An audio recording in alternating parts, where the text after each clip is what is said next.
A graça e a paz e a misericórdia de Deus, nosso Pai, de Jesus Cristo, esteja com todos vós. A Deus Pai, por meio de Jesus Cristo, seja dada a honra, a glória e o louvor para sempre. Que Deus te abençoe, para não esquecermos, feliz aniversário. Quem fez aniversário essa semana. Quem vai fazer aniversário? Temos aniversário próximo aí, não é? Que Deus abençoe.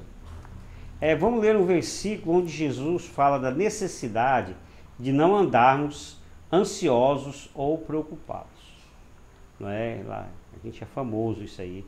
Seria sobre, em outras palavras, sobre ansiedade. Eu pus na tradução antiga porque vai usar essa palavra. Lê para nós. Por isso vos digo, não andeis ansiosos quanto à vossa vida, pelo que haveis de comer ou pelo que haveis de beber, nem quanto ao vosso corpo, pelo que haveis de vestir. Não é a vida mais do que o mantimento e o corpo mais do que o vestuário? Mateus 6, 25. Bom, um versículo só com tanta informação, né? Vai ser a base da nossa pregação. Então, na tradução NVT vai dizer, não preocupe com a vida diária, né? Com os afazeres do dia a dia, né? Mais ou menos isso aí no linguajar nosso. Jesus fala para não andarmos ansiosos, ou seja, com excesso de preocupação. Eu sim vou explicar isso. Você tem que ter preocupado mesmo, mas não com excesso de preocupação. Preocupação pelas necessidades do dia a dia, necessidades cotidianas. Como ter o suficiente para comer, beber e vestir. Poderíamos acrescentar outras preocupações como emprego, dívidas, moradia, como ter uma casa própria ou a reforma necessária, não é? Ou pagar um aluguel, saúde, família, colégio de filhos, violência que a gente vive com medo, aluguel que eu falei, IPTU e tantas outras preocupações. E estamos rodeados de preocupações. Eu pus algumas aqui, ainda tem mais, né? Parente no hospital, na área da saúde e tantas outras coisas. Eu pus saúde aqui. Então a gente vive rodeado de preocupações de todo dia. Então eu escuto muito isso, né? Nossa, eu tenho que fazer tanta coisa hoje e o dia está curto. Aí eu falo sempre assim, começa pelo primordial, depois a gente vê. Então a gente tem dia que, tá ou não é? Tem dia que a gente está sobrecarregado. Aí você põe duas coisas, sempre a gente fala, ó, calma, vamos resolver uma coisa, depois resolve. A preocupação faz parte da vida. Mas Jesus faz duas perguntas em uma. Ele faz uma pergunta, mas na verdade é duas perguntas, eu só separei. Primeira pergunta, a vida não é mais que a comida? A vida não é mais do que a comida? A segunda pergunta, o corpo não é mais que a roupa? O corpo não é mais que a roupa? E a vida não é mais do que a comida? O corpo, nós sabemos o que é, certo? É a parte visível e palpável. Então a gente tá aqui, o corpo nosso aqui a gente enxerga. Sabe o que é? Gente bonito, feio, tem gente de todo jeito, né? Alto, baixo. Para mantermos a vida do corpo é necessário alimento, água, roupa, etc. Moradia, de coisa, não é? Esse corpo aqui precisa de alimento, Deus sabe disso. Eu disse a vida do corpo, certo? Mas a vida, como sabemos, é mais do que a vida do corpo. É ou não é? Não é só a vida do corpo. Vou pôr você numa casa fechada, igual um passarinho, e vou te dar a ração todo dia. Aí você vai estar feliz, eu estou comendo e bebendo, não preciso mais nada. Nós aguentaríamos isso? Né? Aí tinha que aprender a cantar, né? O passarinho canta. Porém, poderíamos perguntar, o que é a vida? Ou melhor, qual o sentido da vida? Então, eu vou pôr o sentido da vida, mas poderia ser o que é a vida, o que a vida significa. Tem vários sentidos, né? Eu vou pôr o sentido da vida. Qual é o sentido da vida? Né? Qual o sentido da vida? A gente sempre faz essa pergunta, e eu lembro de uma senhora já muito velha, e ela chegou para mim e falou assim, parece que a vida não tem sentido, já estava no fim da vida. Falou assim, a gente nasce, corre tanto, né? Eu tive tanta dificuldade, morei em outro estado, tive muitos filhos, fiz isso. Agora estou velho esperando o fim, que sentido tem isso? não foi nem eu que falei, foi uma senhora já bem velha, 90 e tantos anos. Tem hora que a gente pensa isso. Primeiramente, vamos ver o que a vida não é, segundo a Bíblia. Compreenderam? Segundo a Bíblia. Eu vou te dizer uma coisa para vocês. A igreja brasileira tem sido muito perseguida. Você acha que não? Sim. Mas você não sabe pelo quê? Pelo secularismo. Esse dia eu liguei a televisão ontem e falou assim, não, vou fazer uma reportagem hoje com o sujeito que ganhou o prêmio Jabuti. Já sabe que é o prêmio Jabuti de literatura, né? Esse ano, um rapaz moreno. E os outros muito curiosos, escutando ele tudo. Sabe o que foi o tema dele? Que tinha uma família oprimida pela igreja. A igreja oprime. E eles fazem livros assim. Eles querem fazer de tudo. Você é livre, você consome droga, você casa com quem você quer, isso a igreja oprime. Ele escreveu um livro e foi premiado, porque se você fizer um discurso contra a igreja, você é premiado. Então isso é uma perseguição. As novelas, os filmes e tudo é combatendo a igreja. Está muito difícil para nós trabalharmos isso, principalmente com jovens, que as igrejas estão carentes de jovens. Por quê? Não se estuda religião em colégio, porque vira uma briga danada. Cai entre nós. Não acha que tem que guardar o dia tal, outro dia tal, tem que comer isso, tem que falar isso, tem outro lado não pode falar, e aquela coisa toda. Mas filosofia você estuda. E filosofia, ela prega muito o ateísmo. Uma das coisas mais badaladas que tem é Nietzsche, que fala da morte de Deus. Como Deus é morto, ele não é imortal, invisível, mas na cabeça dele. Morreu louco, mas eles aplaudem o Nietzsche. E que morram louco. Quem nega que Jesus não existe, que Deus não existe. Então tem sido muito difícil para a igreja. Então nós vamos falar aqui de uma visão da Bíblia. Então, eu até estiquei um pouco, porque eu falei que ia ser mais sucinto, mas para a gente ter o contexto. Por exemplo, a vida não é dinheiro ou posses. Não é. Eu ganhar muito dinheiro tem sentido na vida, fiquei rico. Lê para mim. E disse-lhes, acautelai-vos e guardai-vos da avareza, porque a vida de qualquer não consiste na abundância do que possui. Lucas 12:15. Amém. É de qualquer pessoa, né? Cortou isso aí, qualquer pessoa. Então, o que ele diz? Aguardai da avareza. O que é avareza? Quem lembra? Amor ao dinheiro. Para ganhar dinheiro não tem escrúpulo, né? A gente vê os mafiosos, matam e tudo. Então Jesus diz assim, acautelai-vos, ter cuidado. Tenham cuidado em relação à avareza. Porque a vida do homem não consiste em ter muito dinheiro. Então a gente já viu que a vida, segundo o próprio Jesus, não é ter muito dinheiro a vida. Não é aparência. Essa academia tão cheia, é moda academia agora, já viram? Toda esquina que você vai tá assim de academia, o povo malhando. E pondo roupa colada é para mostrar o físico. Lê para mim. Porque o Senhor não vê como vê o homem, pois o homem vê o que está diante dos olhos, porém o Senhor olha para o coração. Amém. 1 Samuel 16, 7b.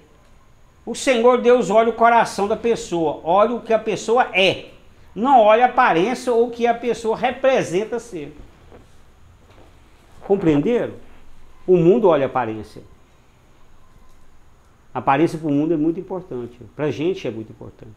Você vê uma propaganda de pneu que não tem nada a ver, bota uma mulher muito bonita do lado do pneu, porque a aparência chama atenção. Aí você fala, o que tem a ver esse pneu com essa mulher do lado aí? Porque a aparência para o mundo é muito importante, né? Então, mas Deus olha o quê? O que nós somos, não a nossa aparência. A gente representa muito para o mundo, mas Deus está olhando o nosso interior, sabe quem nós somos. Não é nacionalidade.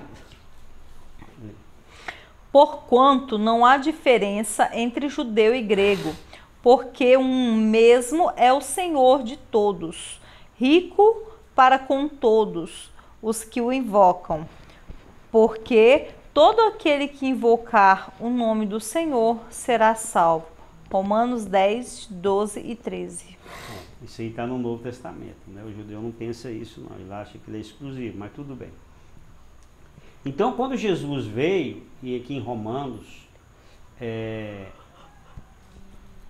que foi o apóstolo Paulo que escreveu, ele vai dizer o seguinte: para Deus não há diferença entre judeu e grego. Foi a duas nacionalidades que depois. Não há diferença de nacionalidade. Jesus veio para todos. E todo aquele que invocar o nome do Senhor será salvo, seja de qualquer nação. Por que não dizer palestino e judeu? Ucrânia e Rússia. Ucraniano e russo. Eu vejo essa discussão e eu penso assim, gente, esse povo está no Velho Testamento ou está no Novo Testamento? Porque a Bíblia é bem clara, Jesus veio para o judeu e veio também para o palestino. Nós temos que amar ambos. Aí ama um lado e quer que destrua o outro. Estou vendo isso. De um lado. Não, Jesus veio para tudo, toda nacionalidade. Então não é assim uma nacionalidade, não é? O que o João Batista diz? Você se orgulha muito de ser batista, mas Deus, se quiser, faz dessa pedra um judeu. O judeu é aquele que é convertido de coração. Nós, brasileiro, argentino, europeu, americano, nós somos judeus quando somos circuncidados no coração. O apóstolo Paulo vai falar bem isso, eu não vou entrar nesse detalhe aqui, questão de tempo. Não é sabedoria humana. Lê. Porque a sabedoria deste mundo é loucura diante de Deus, pois está escrito: ele apanha os sábios na sua própria astúcia. 1 Coríntios 3,19. Amém. Então, por que não dizer a sabedoria deste mundo? Formar, sabedoria para ganhar dinheiro, sabedoria para ser famoso, faz alguma coisa que chama atenção. Não tem que não tenha tudo isso, pode ser que Deus te deu, mas que não tem o objetivo de agradar a Deus e amar o próximo. Se não tem esse objetivo de agradar a Deus e amar o próximo, o que é? Sabedoria mundana, do mundo. O mundo quer satisfação pessoal, o resto, né, se dando. Para Deus, sabe o que significa isso? Nada. Sabedoria para ter fama, para ganhar dinheiro, para formar tantos PH, formado nisso, formado naquilo, é chefe disso, chefe daquilo. Se não está dentro do padrão de Deus, para Deus não tem nada. Sabedoria humana não tem valor nenhum. Isso, irmão, isso aqui está em 1 Coríntios 3,19. Foi eu que escrevi, não. Porque a sabedoria deste mundo é loucura diante de Deus, está lá. Na CF, na tradução antiga, na outra moderna, fica até mais fácil entender. Não é tempo de vida. Isso aqui me ajudou muito. Eu vou até nos estudos, eu tenho uma pasta que eu escrevi, até triste, por morte, para a gente entender certas mortes que a gente não entende. Mas isso aqui vai esclarecer muita coisa. Lê. Mas, amados, não ignoreis uma coisa, que um dia para o Senhor é como 1000 anos, e 1000 anos como um dia. 2 Pedro 3,8. 2 Pedro 3,8. Ótimo. Ó, alguém que viveu apenas um dia para Deus é como uma pessoa que viveu 100 anos. Compreendeu? Deus não tem o tempo igual a gente tem. Todos cumpriram o seu tempo determinado por Deus aqui neste mundo. Então, isso aqui vai ajudar a gente a entender, porque às vezes alguém novo parte e o mais velho fica. Porque o filho ou a filha parte, a mãe e o pai fica. A gente fica sem entender. Isso dá um conflito terrível. E principalmente quando você tem que levar uma palavra de conforto. Você vê a pessoa só pensa assim, eu tenho que ir ali, eu tenho que conversar, e eu vou falar o quê? Só se eu chegar aqui e começar a gritar junto, chorar junto, mas aí você entende que aquela pessoa que partiu mais cedo, ele tem o mesmo valor do que partiu depois, apenas o tempo dele foi mais curto. Às vezes é criança muito pequena, parte, e a gente sente muito quando é criança. E a gente pensa, por que, meu Deus, essa criança está indo tão cedo? Mas para Deus, o tempo que ela ficou aqui, se foi 1 hora, alguns minutos, ou viveu 100 anos, ou um dia, para Deus foi importante. ela cumpriu o seu mandato. As coisas de Deus é diferente do homem. Quando diz assim anteriormente, assim, ó, eu vou voltando lá atrás para a nacionalidade, porque não falar raça, eu não pus raça aqui, posso acrescentar. Para Deus, o negro, o amarelo ou o branco não faz diferença. Deus não olha a aparência, a raça ou a cultura, ele olha o interior. Quando nós somos racistas, é porque nós esquecemos que Deus criou outra raça. E ele é criação de Deus. E nós, quando não aceitamos a tristeza ver de alguém partir jovem, é que a gente não consegue entender que para Deus o tempo é diferente. Aquela pessoa viveu menos, mas ela teve sua função. E ela foi tão importante como a que viveu sem. Aquela pessoa que é anônima, está lá na fazenda cuidando da sua chaquinha, ela é tão importante como aquele cara, aquele sujeito ou aquela mulher famosa que morreu e que parece notícia todo dia na televisão, a atriz tal, a artista tal, e aquela comoção toda, né? Principalmente quando é desportista, para Deus é a mesma coisa. Isso não faz o sentido a ver. Uma coisa importante mesmo, ler 1 João 2. Não ameis o mundo, nem o que no mundo há. Se alguém ama o mundo, o amor do Pai não está nele. Bom, 1 João 2,15. É o que as pessoas acham que a vida é o sentido. Gente, eu escuto isso todo dia. Não é os prazeres vividos do mundo ou do mundo que faz o sentido da vida. Aí a pessoa vai para a praia, tira uma fotografia lá. Bom, gosto de viajar, tudo bem. Aí a pessoa fala assim, faz o comentário: muito bem, você está vivendo a vida. Que bom, parabéns. Que bom, que maravilha. Você vê uma pessoa fazendo alguma coisa, comprou um carro, eu comprei isso aqui, que bom, sucesso seu. É tanta coisa que dá sentido que as pessoas acham. Então, a famosa frase, o importante é ser feliz. Eu já vi tanto...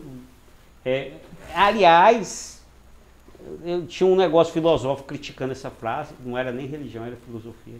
Só que era longo demais, com conteúdo muito difícil de entender. Não é? O importante é ser feliz. E chama-se o imperialismo da felicidade. O importante sou eu. O resto se dá. Não é? Não é assim. Eu vou falar no hedomistas. Hedomista é aquela pessoa que acha que o sentido da vida é o prazer. Eu tenho prazer, eu posso consumir droga, eu posso relacionar com quem que eu quero, eu posso fazer o que quiser. O interessa que eu tenha prazer, o sentido da vida. Engraçado que essa palavra edomista parece com a palavra edomita, só muda o S. Edomita vem de Edom, de Isaú, descendente de Isaú. A gente vai ver muito os edomitas na Bíblia, mas é diferente de edomistas. Né? Ter prazer não é pecado, como viajar, ter uma chácara, assistir um filme ou série. Não vamos falar que isso é pecado. Você fazer uma festa, manter um relacionamento, né, íntimo com o seu esposo, nem nada, né? Tá junto com a família, tudo sem problema. O problema é quando o prazer torna prioridade. Quando nós amamos o mundo, a gente tem que usufruir as coisas do mundo. Deus não deu oportunidade, por exemplo, de você fazer uma comida boa no final de semana, você gosta, uma carne, alguma coisa assim. Muito bom. A gente fez isso no final de ano, com um punhado de coisa gostosa na igreja. Isso é importante. O problema é que quando isso é prioridade. Prioridade tem de ser servir a Deus. É como se você tivesse que visitar alguém que está no hospital ou ir num lugar que não é tão bom e insalubre. E alguém fala assim, não, vamos uma festa, né? Vamos sair, vamos fazer isso. Vamos assistir uma série. Lógico que assistir uma série, sair com uma turma é melhor. Mas você não é domista. Não, o importante é prazer. O importante é fazer a vontade de Deus. Eu vou lá no lugar insalubre, vou lá ajudar a pessoa que está lá, vou levar uma palavra de conforto, porque a prioridade é servir a Deus. Quando nós achamos que o nosso conforto nem pus conforto aqui, mas veio agora, é o principal, é amar o mundo e fazer as coisas de Deus. Eu não quero compromisso com nada. Vou fazer o que eu gosto. Resumindo, o apóstolo Paulo diz o seguinte: porque para com Deus não há acepção de pessoas. Romanos 2:11. Essa palavra acepção é meio complicado, né? Então eu peguei algumas traduções que tem outro sentido. Essa palavra acepção não há parcialidade, não age com favoritismo, não trata todos com igualdade. Então Deus trata todos com igualdade. Para Deus somos todos iguais, homem ou mulher, empregado ou patrão, alto ou baixo, feio ou bonito, rico ou pobre e assim por diante. A diferença para Deus é o coração, o que a pessoa é interiormente. Agora, em segundo lugar, vamos ver, né, eu pus 2 itens só, não vou esticar muito.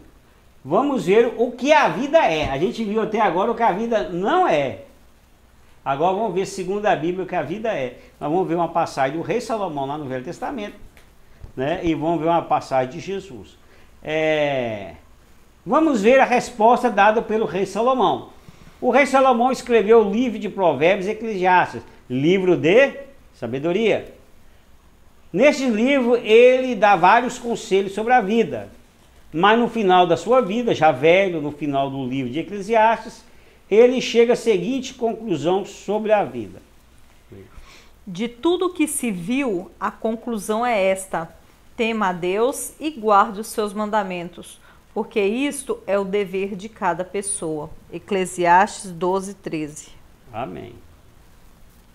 O sentido da vida, segundo o rei Salomão, é: primeiro, tema a Deus.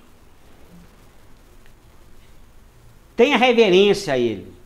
Considere Ele como o dono da vida. Reconhece Ele como o soberano, que eu tenho que obedecer. Segundo, guarde os seus mandamentos. Obedeça a Bíblia, obedeça os ensinos de Jesus. Aí o sujeito ganhou o prêmio lá do Jabuti porque ele falou contra isso. Que se você temer a Deus, se você guardar o mandamento, é a opressão da igreja. E nós estamos vendo esse caos aí. Que o mundo vai ficar insuportável. A fé esfriará, haverá muitos escândalos, haverá muito desespero. As pessoas vão pedir que os montes caiam sobre si, porque não confiam em Deus. E Jesus Cristo vai dar um sentido para a vida também, vai fazer um resumo do que é o mandamento de Deus. Diz assim: obedeça o mandamento de Deus, não é isso? Obedecer a Bíblia e tudo. E Jesus vai fazer um resumo do que é o mandamento de Deus. Olha que sabedoria. Você sabia que Jesus, você estuda em filosofia? Quando você estuda sobre os filósofos, você cai em Jesus. Nós cremos que ele é filho de Deus. E Jesus, as palavras de Jesus são tão sábias, que ele entrou como filósofo, que se dizia, né, segundo os filósofos, filho de Deus. Jesus, você vai ver ele falar, ele no islamismo, no Alcorão está escrito o nome de Jesus. Em várias religiões não tem como fazer referência a Jesus. Jesus é o ápice da inteligência. Olha o que ele vai responder, um versículo meio longo, mas leve. E Jesus disse-lhe: amarás o Senhor teu Deus de todo o teu coração, e de toda a tua alma, e de todo o teu pensamento. Este é o primeiro e o grande mandamento. E o segundo, semelhante a este, é: amarás o teu próximo como a ti mesmo. Destes 2 mandamentos dependem toda a lei e os profetas. Mateus 22, 37 a 40. Bom, as igrejas se dividem. É isso aí, isso é assim. Não, vamos fazer um resumo de tudo. Ama a Deus sobre todas as coisas e teu próximo te mesmo. Bom, olha o que Jesus fala. Porque se discutia tanto, os fariseus os saduceus não criam ressurreição, os fariseus criam. Era tanta questão teológica, mesmo no tempo de Jesus havia muitas questões teológicas. E se dividia as pessoas. Vamos resumir tudo isso aí. Ame a Deus sobre todas as coisas, teu próximo como te mesmo. Primeiro a Deus, que é o grande mandamento, automaticamente nós vamos amar o próximo. O resumo, Jesus diz: ama a Deus sobre todas as coisas e o teu próximo como a ti mesmo. Lê a conclusão. O sentido da vida é obedecer os mandamentos de Deus, que em resumo é: ame a Deus sobre todas as coisas e ao teu próximo como a ti mesmo. Amém. Então, o sentido da vida, já está no resumo aí, é o que é o sentido da vida, segundo a Bíblia? Obedecer os mandamentos de Deus, que é amar a Deus sobre todas as coisas, o teu próximo como a ti mesmo, não é? Eu tenho dado sentido à minha vida obedecendo os mandamentos de Deus, amando a Deus em primeiro lugar e o meu próximo como a ti mesmo. Eu tenho feito isso, né? Cada um responde a si mesmo. Vamos falar a oração repetida? Oremos. Pai adorado. Pai adorado. Me dê sentido à minha vida. Dê sentido à minha vida. Seguindo os teus mandamentos. Seguindo os teus mandamentos. Crendo no teu Filho Jesus. Crendo no teu Filho Jesus. E amando a ti em primeiro. E amando a ti em primeiro. E em segundo o meu próximo. E em segundo ao meu próximo. Em nome de Jesus, amém. Em nome de Jesus, amém.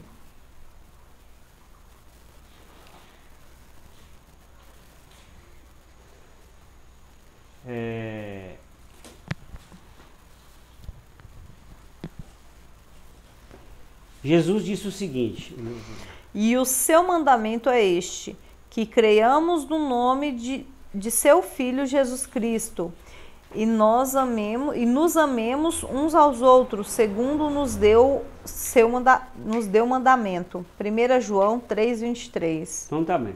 Então, o seu mandamento é este, que creiamos no nome de seu Filho Jesus Cristo, e nos amemos uns aos outros, segundo nos deu o mandamento. O sentido da vida é obedecer os mandamentos de Deus. O mandamento de Deus é: creiamos em Jesus como Filho de Deus. O próprio Jesus disse, não é isso? O mandamento de Deus é o quê? Que a gente creia que Ele é o Filho de Deus. Aí amemos uns aos outros. Bom, isso o próprio Jesus deu de novo o resumo. Dê sentido à sua vida. Crê em Jesus como sendo o Filho de Deus. Crê em Jesus como sendo o seu Salvador e Redentor. Jesus veio ao mundo para nos dar a vida. E a vida em abundância. Evangelho de João 10:10. Então, dê sentido à nossa vida é crer em Jesus. Crer em Deus. O próprio Jesus diz: creia em mim, também creia em Deus. Não é isso? Se esse versículo queria pôr ele aqui, devia ter posto. Não ia ficar muito longo. Mas diz assim, seguindo a primeira leitura que a gente vem após ela, que é Mateus 6, Jesus vai dizer isso aí. Mas buscai primeiro o reino de Deus e a sua justiça, e todas estas coisas vos serão acrescentadas. Mateus 6,33. Devemos buscar em primeiro lugar, o reino de Deus e a sua justiça. Devemos, em primeiro lugar, obedecer os mandamentos de Deus. Depois, as outras coisas serão acrescentadas. Será acrescentada em sua vida a resposta às suas orações. Peça com fé, não duvidando. Ponha diante de Deus o seu pedido, a sua dor, a sua angústia. Deus Pai, na pessoa de Jesus Cristo, escutará as suas orações. Amém? Então, quando a gente põe Deus em primeiro lugar, o reino de Deus em primeiro lugar, automaticamente as outras bênçãos virão. E eu creio plenamente nisso. Quero orar por você. Senhor Deus, querido Pai, faça um milagre nessa vida, Jesus. Que precisa de um milagre, de um conforto. O Senhor precisa, Senhor, de uma solução. Que o Senhor venha de conta, o Senhor, seja qual for o pedido. Um problema familiar, um vício. Ou, Pai, um problema financeiro. Ou que seja um problema de saúde. Alguém que perdeu alguém, Pai querido, e precisa de conforto, que o Senhor traga conforto. Faça um milagre, Senhor, que essa pessoa precisa e que agora está pedindo, Jesus. Escuta as suas orações. Enche o coração dessa pessoa de fé, Pai. Esperança, porque tudo aquilo que pedimos, crendo, Senhor, o Senhor responde às nossas orações. Porque o Senhor é o Deus do milagre, o Senhor é o Deus do conforto, o Senhor é o Deus da solução. É tudo que nós pedimos e agradecemos em nome do Teu Filho Jesus. Amém? Vamos orar ao Pai Nosso. E a gente ia mudar o Pai Nosso, mas por enquanto vamos ficar nesse, é o mais lido mesmo, né? Tem 2 Pai Nossos. A gente não tem muita diferença um do outro, não. Viu? Mas vamos ficar por isso, a gente resolver, a gente muda. Pai nosso que estás no céu, santificado seja o vosso nome. Venha a nós o vosso reino, seja feita a vossa vontade, assim na terra como no céu. O pão nosso de cada dia nos dai hoje. Perdoa as nossas ofensas, assim como nós perdoamos a quem nos tem ofendido. E não nos deixeis cair em tentação, mas livrai-nos do mal, porque vosso é o reino, o poder e a glória para sempre. Amém. A graça do Senhor Jesus Cristo, o amor de Deus e a comunhão do Espírito Santo seja com todos vós. Amém? Que Jesus abençoe. Até a próxima, em nome de Jesus. E que Jesus te dê todas as bênçãos. Amém? E faça sentido a sua vida. Amém.